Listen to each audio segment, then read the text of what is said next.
Hello friends, welcome to all. आप सभी का स्वागत है एक बार फिर से एग्जाम आइडिया में। दोस्तों, आप सभी को मैंने पहले बताया था कि हमारे चैनल में अब सीरीज चल रही है साइंस की, जो कि दोस्तों टॉप 100 के क्वेश्चंस मैंने लिए यहाँ पर साइंस और टेक्नोलॉजी के। ओके, और ऐसे क्वेश्चंस हैं जो कि दोस्तों आपको एग्जाम में बार बार देखने को मिलते हैं। पहला वीडियो जो मैंने आपको बताया था या फिर आपने देखा होगा कि जिसमें मैंने 1 से लेके 25 तक क्वेश्चनों को पढ़ाया था। अब दोस्तों आज हम पढ़ेंगे 26 से लेके 50 तक के क्वेश्चनों को। चलिए दोस्तों स्टार्ट करते हैं, समय हमारे पास वैसे भी कम है। चलिए स्टार्ट करते हैं और क्वेश्चनों को देखते हैं एक एक करके। ओके, फिलहाल दोस्तों आपको बता दें कि अभी तक जिन लोगों ने हमारे चैनल को सब्सक्राइब नहीं किया है तो प्लीज जाकर सब्सक्राइब कर दे और बगल में लगी बेल आइकन को भी प्रेस कर दी ताकि हमारी आने वाली नेक्स्ट वीडियो आप तक आसानी से पहुंच सके। ओके, चलिए दोस्तों जैसा कि देख रहे हैं पहला क्वेश्चन यहाँ पे लिखा है, पीएसएलवी के विकास का उद्देश्य क्या है। आप सभी को पता है पीएसएलवी, ठीक है, इसके विकास का उद्देश्य बताना है आपको। तो पहला ऑप्शन दोस्तों कहता है 1000 किलोग्राम द्रव्यमान वाले उपग्रहों की ध्रुवीय सूर्य तुल्यकालिक कक्षा में स्थापना। बी ऑप्शन है 1500 किलोग्राम द्रव्यमान वाले उपग्रहों की ध्रुवीय भूस्तरीय कक्षा में स्थापना। सी ऑप्शन है 2500 किलोग्राम द्रव्यमान वाले उपग्रहों की भूतुल्यकालिक अंतरण कक्षा में स्थापना, या फिर दोस्तों उपरोक्त तो सभी। आप बता सकते हो क्या है पीएसएलवी का प्रयोग किस लिए किया जाता है, इसका यूज किस लिए किया जाता है, ताकि इसलिए किया जाता है ताकि दोस्तों 2500 किलोग्राम वाले उपग्रहों को भूतुल्यकालिक अंतरण की कक्षा में स्थापित करा जा सके। ओके, इसलिए ऑप्शन नंबर हमारा सी राइट हो जाएगा। क्लियर है यहाँ पर। चलो आगे बढ़ते हैं, अगले प्रश्न पर आ जाते हैं दोस्तों। अगला प्रश्न है, भारत के पहले उपग्रह का नाम क्या है। दोस्तों भास्कर, रोहिणी, आर्यभट्ट या फिर एप्पल, और सही दोस्तों इसका आंसर हो जाएगा ऑप्शन नंबर सी आर्यभट्ट। आगे बढ़ते हैं, अगला प्रश्न देखते हैं दोस्तों। साइट ओके कार्यक्रम चलाने के लिए किस देश के उपग्रहों की सहायता ली गई। जापान, रूस, अमेरिका या फिर दोस्तों फ्रांस। बताइए साइट कार्यक्रम चलाने के लिए किस देश के उपग्रहों की सहायता ली गई। जापान, रूस, अमेरिका या फिर दोस्तों फ्रांस, और सही इसका आंसर हो जाएगा दोस्तों option number C America. Option number C इसका अमेरिका ओके राइट आंसर हो जाएगा। समझ बात आ गई। चलिए आगे बढ़ते हैं, अगले प्रश्न देख लेते हैं दोस्तों। अगला प्रश्न है, इनसेट 1B कब तक क्रियाशील रहा था। आपको बताना है जो इनसेट 1B उपग्रह छोड़ा गया था वो कब तक क्रियाशील रहा था। 1982 से 1983 तक, 1983 से 1990 तक, 1984 से 1988 तक, 1987 से 1994 तक, और दोस्तों इसका सही आंसर हो जाएगा ऑप्शन नंबर बी 1983 से 1990 तक। समझ बात आ गई आप सभी के। चलिए अब आगे बढ़ते हैं और अगले प्रश्न पर आ जाते हैं। अगला प्रश्न दोस्तों, देश में निर्मित पहला बहुउद्देशीय उपग्रह कौन सा था। INSAT 1C, INSAT 1D, INSAT 2A, इनमें से कोई नहीं, और इसका सही दोस्तों आंसर हो जाएगा option number C INSAT 2A। Clear है। चलिए आगे बढ़ते अगले प्रश्न पर आ जाते हैं दोस्तों। अगला प्रश्न है, कल्पना चावला जिस अंतरिक्ष शटल से अंतरिक्ष में गई थी, ओके बताना है जो कल्पना चावला थी वो किस अंतरिक्ष शटल से अंतरिक्ष में गई थी। डेल्टा, चैलेंजर, एरियन या फिर कोलंबिया। बताइए उस अंतरिक्ष शटल का नाम बताना है आपको, क्या था, बोलिए। और उसका सही दोस्तों आंसर हो जाएगा option number D Columbia. Okay, Columbia से गई थी। अगला प्रश्न, टेलीफोनो या एसटीडी कॉलों की सुविधा किस उपग्रह की सहायता से उपलब्ध कराई जाती है। आपको ये बताना है। आप सभी को पता है जो टेलीफोन से हम लोग बात करते हैं या फिर दोस्तों एसटीडी कॉल करते हैं, ओके, उनकी जो सुविधा होती है उसके लिए मतलब जिसके थ्रू हम बात आराम से कर लेते हैं, तो वो किस उपग्रह की सहायता से होती है। ऐसा कौन सा उपग्रह है जिसकी सहायता से हम आप तक आसानी से फोन में बात कर लेते हैं।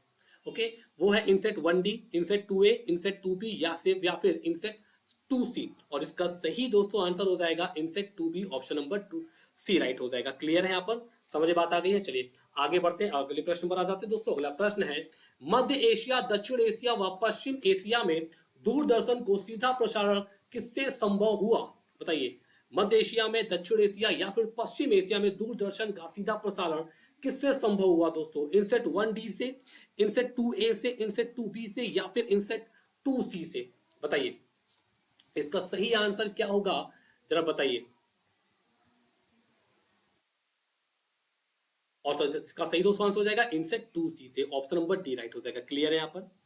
ओके, चलिए आगे बढ़ते हैं, अगले प्रश्न देख लेते हैं। साइट कार्यक्रम किससे संबंधित है। साइट कार्यक्रम किससे संबंधित है। मौसम विज्ञान से, रक्षा कार्यक्रम से, जन शिक्षा से या फिर दूरसंचार से, और इसका सही दोस्तों आंसर हो जाएगा जन शिक्षा से, ऑप्शन नंबर 34 का सी राइट हो जाएगा। क्लियर है यहाँ पर? चलिए आगे बढ़ते हैं और अगले प्रश्न पर आ जाते हैं। अगला प्रश्न है दोस्तों, भारत का सर्वप्रथम स्वदेशी भूस्थैतिक उपग्रह कौन सा था? रोहिणी, आर्यभट्ट और ओशनसेट या फिर एप्पल? बताइए, भारत का सर्वप्रथम स्वदेशी भूस्थैतिक उपग्रह कौन सा था? और इसका सही है दोस्तों आंसर हो जाएगा Apple. Option number D right हो जाएगा। क्लियर है? चलिए आगे बढ़ते हैं, अगले प्रश्न पर आ जाते हैं। अगला प्रश्न है दोस्तों, इनसेट कार्यक्रम किसका उद्गम है? अंतरिक्ष विभाग का, दूरसंचार विभाग का, दूरदर्शन का, इन सभी का? बताइए।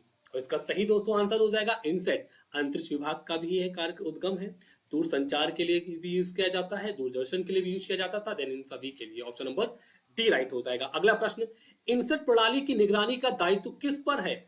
अंतरिक्ष विभाग पर या फिर दोस्तों दूरसंचार विभाग का, मौसम विभाग का, इन सभी का? और इसका सही आंसर दोस्तों हो जाएगा अंतरिक्ष विभाग का। ऑप्शन नंबर ए राइट हो जाएगा। अगला प्रश्न, इनसेट के प्रथम श्रृंखला में किन उपग्रहों ने ठोस काम किया?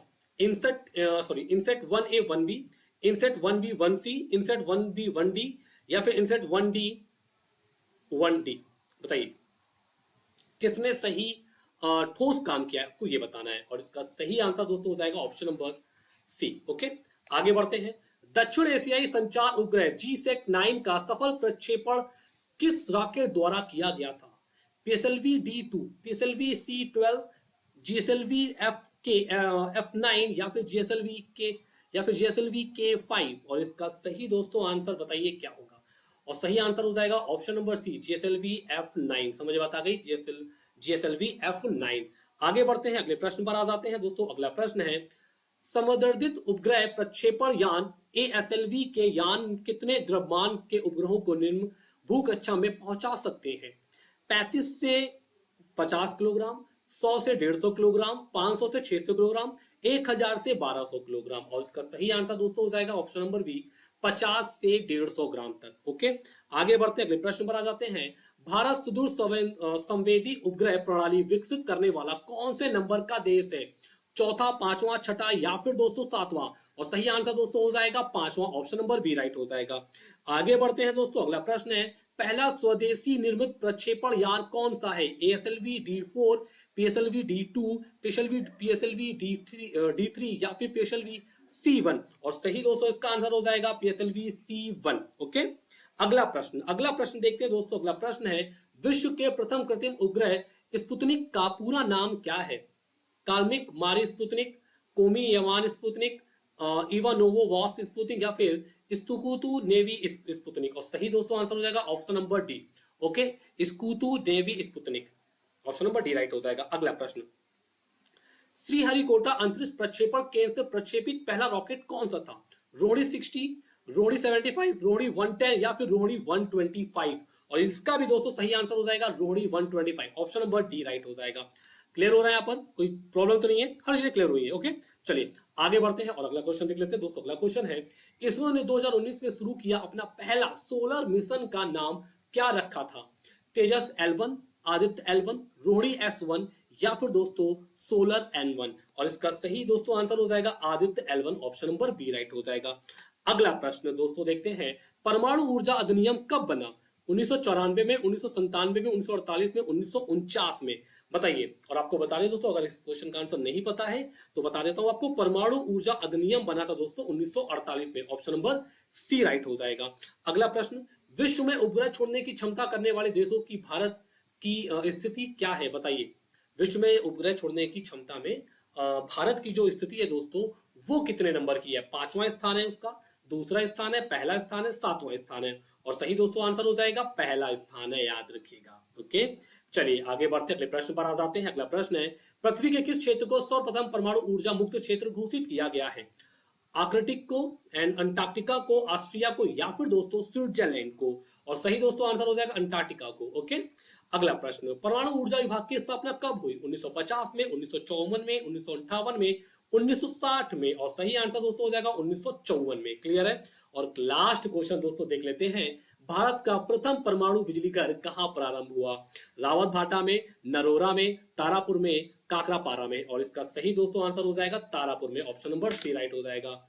तो दोस्तों समझ में आ गई क्लास। आई होप आपको क्लास समझ में आई और अच्छी भी लगी होगी दोस्तों। अगर दोस्तों अच्छी लगी है तो प्लीज हमारे चैनल को सब्सक्राइब कर दीजिए और लाइक इस वीडियो को कर दीजिएगा और अपने दोस्तों तक भी इसको शेयर जरूर करिएगा दोस्तों। बाकी इसके आगे की सीरीज के जो क्वेश्चन है दोस्तों 51 से लेके अब हम बात करेंगे 75 तक, वो दोस्तों हम अगले डे मतलब कि मंडे को बात करेंगे। ओके, तो फिलहाल दोस्तों शुक्रिया, थैंक यू आप सभी का। ओके चलिए, देख अब मिलेंगे हम लोग अगली क्लास में।